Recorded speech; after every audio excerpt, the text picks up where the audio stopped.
umí zase hovno. Tak pro něj to budu... Hlavně, že víš, že vyklous. Já o tom nevím. Cože? Ty jsi přijel na kole? No já vedle tebe nepodježdím. Vemeš mi ho, kolo. Vemeš mi. Hele, řekněte mi, že všichni jezdíte na kole, já pak to kolo vedu. No. Protože furt chlastáš. Že nemůžeš jet? Děvčata. Ano, chlapče. Já se nám musím svoje brýle, je tam po té doby, co jsem ho napadla. Tak jak to si napadla? Ne, jsme s tím chodili. Já prosím tě. Co to tak rozdá? Nech to, nezamlouvej to. To je úžasný. Já ti říkám, že já o ničem nevím, on dělá pro dcery a manželka. Jasně, ale ty to můžeš udělat pro nás. Jo! To víš, že jo? Co sebe vymlouvat? My s manželkou nemáme nic společného.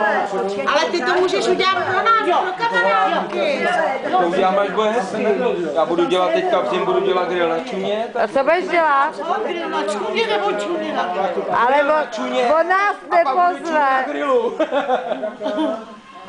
On to doma nebokecá. To víš, že nemám. On to ví moc dobře, ty vole, kdyby si nás pozval, tak normálně bydlí v kůně. Tak má příští další sraz zakázaný. Ještě, že mám tu garáž. Nemá zakázaný. A teďko se vymluvil na učitelku, kdo to mohl chtít.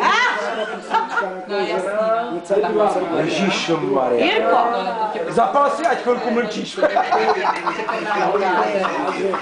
Jirko, Zuzko, za Ano, prosím. tím cigárem.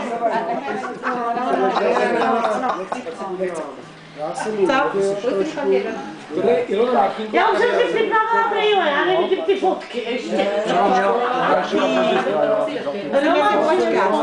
Jsme až na konci. Ať to nenosí radši, to je lepší. Do té doby to zapomenu. Co, ale by nám tam nějaký ty hlavy zbyly, aby to nevykoukali. Nevykumovali. To jsou fakt ze 3 lidi, já ty nám nechci, on řekl, že jsou nějaký. Tohle už je vyšší, takže já si jak si vyváděl minule.